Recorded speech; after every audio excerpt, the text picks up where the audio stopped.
मेरे प्यारे बच्चों, हमने इससे पहले यार आपको व्यक्त किया था, बतलाया था कि हम आपको संस्कृत से संबंधित कुछ ऐसी टॉपिक, ऐसे विषय को पढ़ाएंगे जिससे आपको ट्रांसलेट बनाना भी आएगा, वाच्य परिवर्तन भी करना आएगा।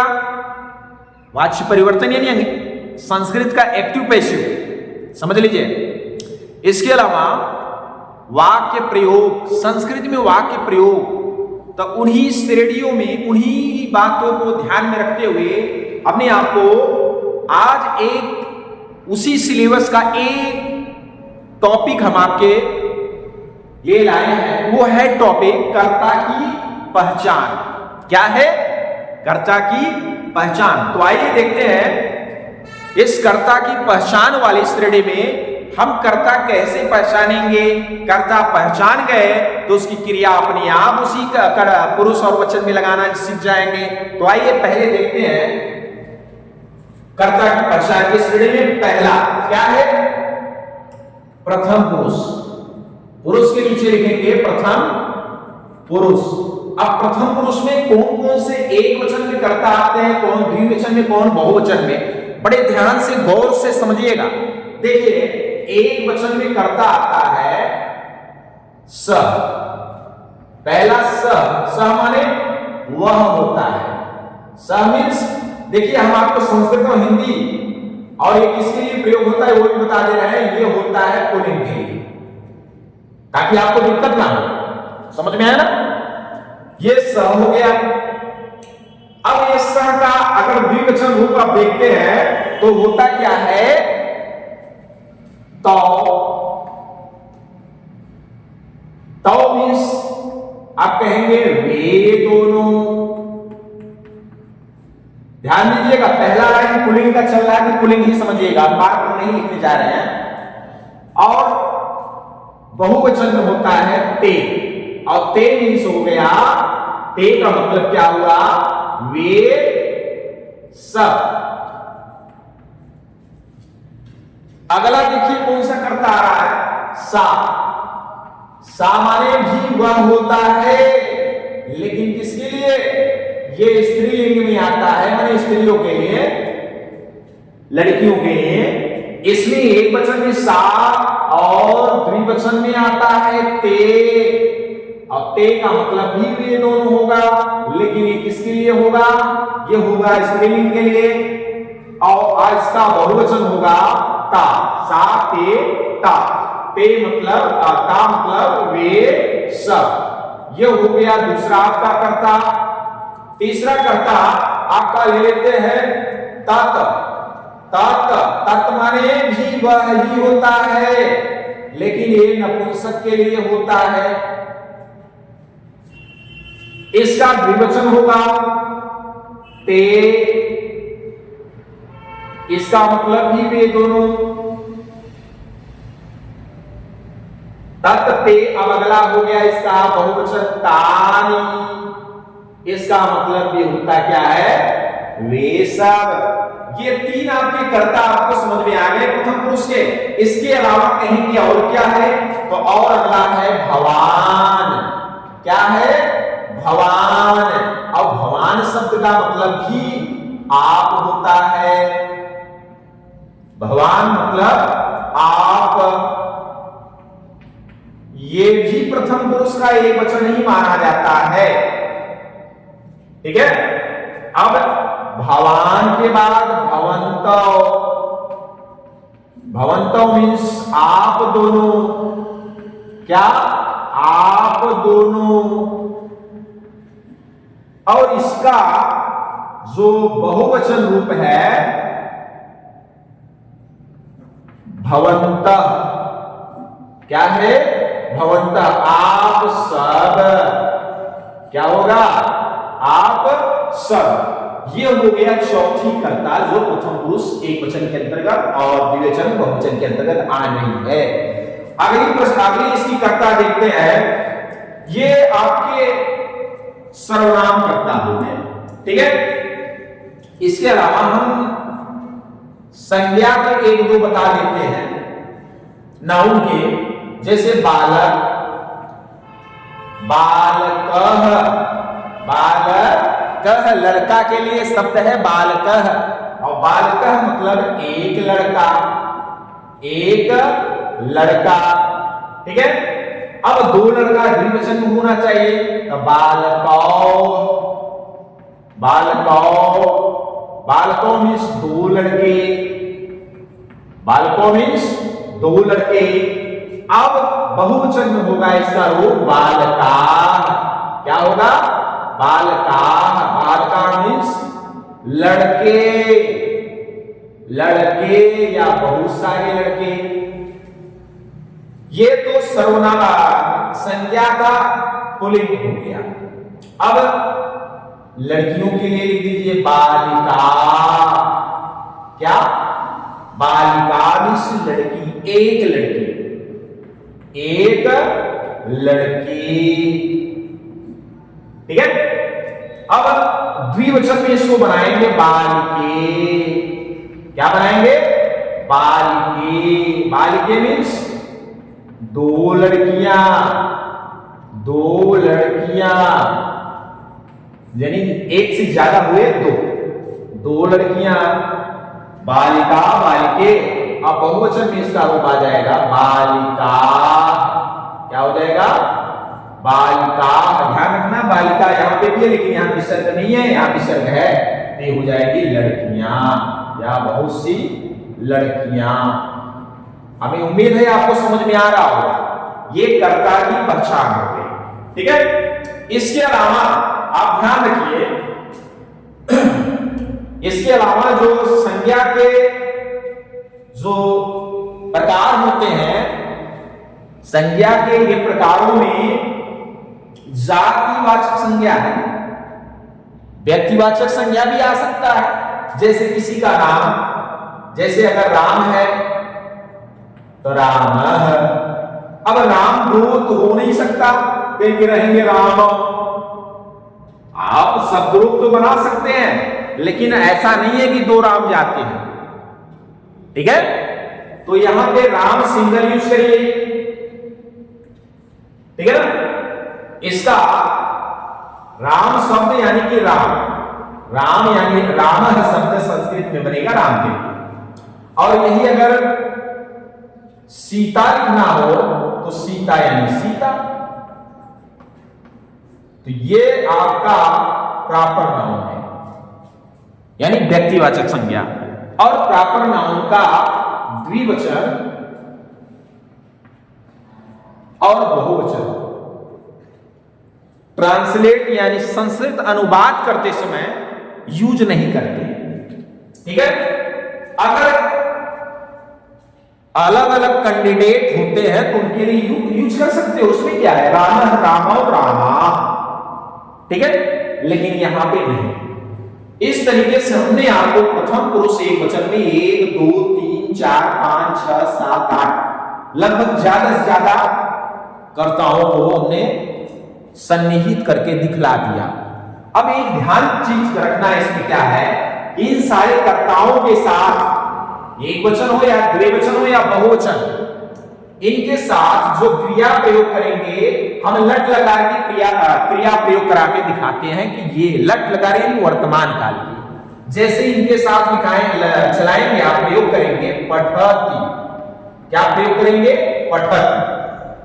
ये एक तरह से हम आप लोगों को एक छोटा सा रूप बता रहे हैं, जिससे आपकी ट्रांसलेट बनाने का बेसमेंट शुरुआत हो जाए। और इन कर्ताओं के साथ किसका प्रयोग करेंगे, पठतः, किसका प्रयोग करेंगे, पठतः।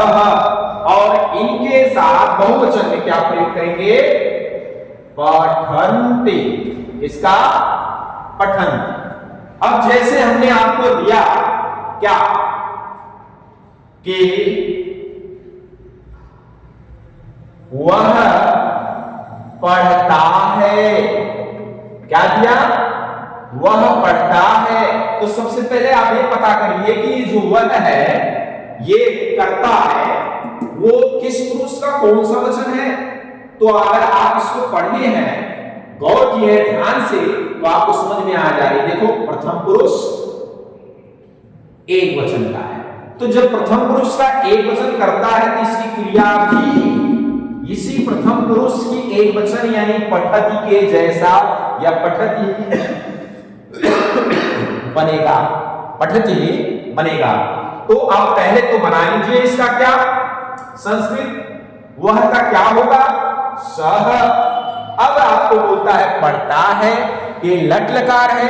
अब ये जरूरी नहीं है लट लकार, हमने एक लट लकार का प्रयोग करके आपको थोड़ी सी जानकारी देने की कोशिश की है। यहां लट लकार की जगह लंग लकार भूतकाल का भी प्रयोग कर सकते हैं और लिट लकार भविष्यत का भी प्रयोग कर सकते हो, या विधिलिंग का प्रयोग कर सकते हो, या लिंग लोट लकार का भी प्रयोग कर सकते हो। तो सह पठते, सह पठते कितना सरल हो गया। अगर ये लड़की रहती सा पठती, तो निर्जु हटाइए इसको, भवान पठती, बालिका पठती, बालिका पठती, राम पठती, सीता पठती। आगे की अब जरूरी नहीं है पठती ही हो। मान लीजिए हम इसको मिटा करके आपको बता दें पठती की जगह, पठती की जगह हम लिखते हैं वह दौड़ता है। क्या करता है दौड़ता है। तो वह यानी सह और दौड़ता है। धाव मीन्स दौड़ना, धाव धातु रूप याद करेंगे, धाव मीन्स दौड़ना, तो धाव रूप चलेगा किसकी तरफ पठती है तो ऐसे धावती हो जाएगा। आ रहा है कि नहीं, बहुत सिंपल है, समझिए ध्यान से गौर से समझने की कोशिश करिए। अच्छा हम एक बात और इसमें से कर्ता लेकर आपसे पर बना सकते हैं। जैसे हम कहें कि वे दोनों क्या करती है नाचती है, नाचती है।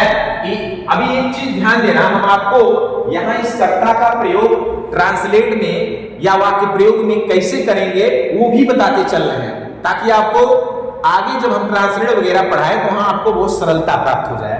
तो वे दोनों नाचती हैं, लड़की है नाचती है, तो लड़कियों के लिए वे दोनों में द्विवचन में चले जाइए, लड़कियों के सा एक वचन होता है, ते हो, ते मींस वे दोनों, तो हो जाएगा ते मींस वे दोनों हो गया। अब नाचना काय मींस होता है संस्कृत में नृत्य, और नृत्य का रूप चलेगा।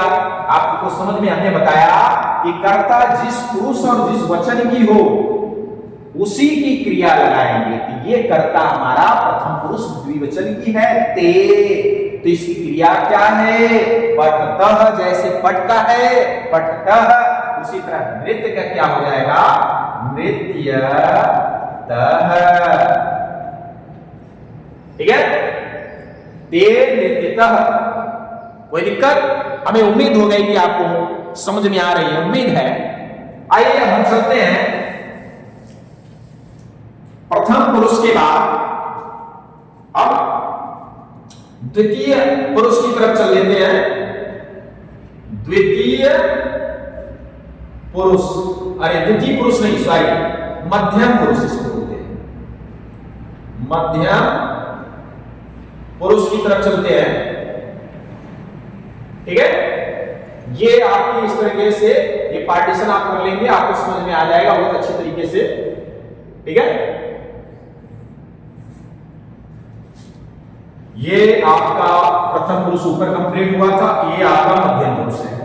ध्यान दीजिए, आप इसको क्लोज कर लेंगे बड़े अच्छे से, आपको स्वयं आपको दिखने लगेगा, समझ में आ गया है वैसे तो, लेकिन आप इसको अलग करेंगे तो देखने में भी आपको अच्छा लगेगा।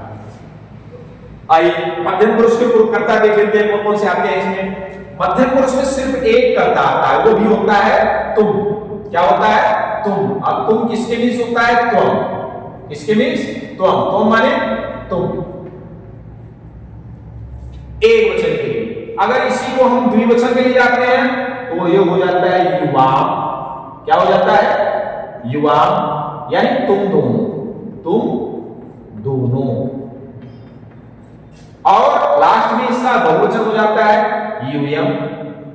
क्या हो जाता है यूयम, यूयम मीन्स तुम सब।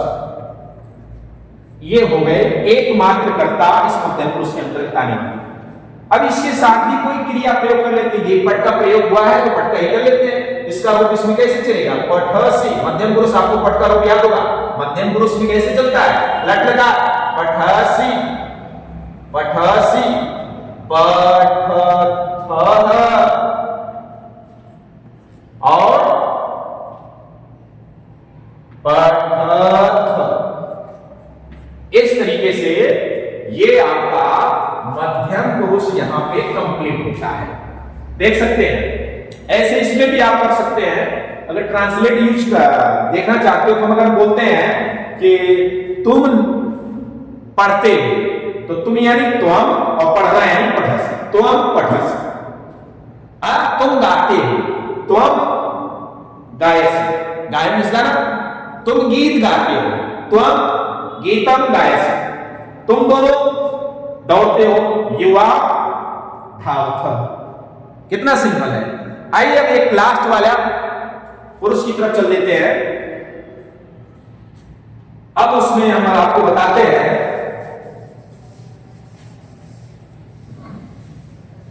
लास्ट आपका पुरुष है उत्तम पुरुष। कौन सा पुरुष, उत्तम पुरुष में हम चलते हैं।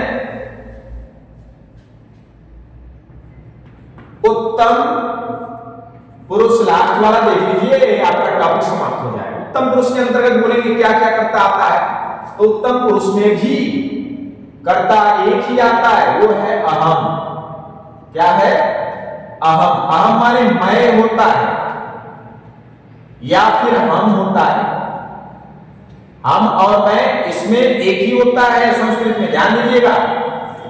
लेकिन अंग्रेजी में मैं और हम दोनों के लिए अलग अलग होती है, खैर संस्कृत में एक ही होती है, ध्यान रखना। और ये एक वचन हुई यानी मैं या हम। अब इसकी द्विवचन आवाम होती है। क्या होती है, आवाम। मैं दोनों तो कहने में थोड़ा अच्छा नहीं है, अजीब लग रहा है, इसलिए मैं दोनों ना कह करके हम बोलेंगे इसको हम दोनों। हम दोनों इसको कहेंगे। तो ये हो गया आपका, देख सकते हो, द्विवचन। अब आपके देखते हैं बहुवचन। बहुवचन में वयम होता है। क्या होता है, वयम। अब वयम मीन्स क्या होता है, हम सब। इस तरीके से आपको संस्कृत में लगभग जितने भी कर्ता प्रयोग कराए जा रहे हैं तो उसमें लगभग सभी बतला दिए गए हैं। अब हम इस उत्तम पुरुष में जो प्रयोग होने वाली कर्ता है, इनके साथ कुछ क्रियाओं को हम यूज करा देते हैं। जैसे अभी प्रयोग किए थे, पढ़ना है, पट्टा, ये बुक चलेगी इसके अंतर्गत पठामी। क्या चलेगी, पठामी और पठामह, पठावह, पठामह, पठामह। ये हुई आपकी कंप्लीट। कहेंगे सर जी इसके ऊपर भी बता दीजिए कर्ता कैसे प्रयोग होगा ट्रांसलेट। तो आइए देख लेते हैं। जैसे हमने बोला कि मैं पुस्तक पढ़ता हूं, तो अहम पुस्तकम, पुस्तक कर्म है, कर्म में द्वितीया होती है। कर्ता ने कर्म को, कर्म में द्वितीया तो पुस्तक में द्वितीया लगा दीजिए। जैसे बालक का बालकम, राम का राम, वैसे पुस्तक का पुस्तकम। तो अहम पुस्तकम पठा। आया नहीं समझ में। अगर हम कहें हम सब दौड़ते हैं तो क्या हो जाएगा, वयम धाव। धाव मीन्स दौड़ना ना, ते हो जाएगा धावामह। ठीक है। अगर हम कहें हम दोनों गीत गाते हैं तो आवाम गीतम, गाय मीन्स गाना, गायावह। इस तरीके से आपका आज ये कर्ता की पहचान समाप्त होती है। मेरे प्यारे बच्चों, हमें उम्मीद है आपको यह वीडियो जरूर पसंद आने वाला है। और अगर आप हमारे इस वीडियो से कुछ नॉलेज और सीख लेते हैं तो इसको जरूर लाइक करिए और सब्सक्राइब करवाइए अदर से, उनसे भी, ताकि वे भी इससे सीखें और जमकर शेयर करिए। तो आज हम इस वीडियो की यही समाप्त करते हैं, फिर मिलेंगे किसी दूसरी वीडियो के साथ और किसी स्पेशल टॉपिक को लेकर। तब तक के लिए जय हिंद।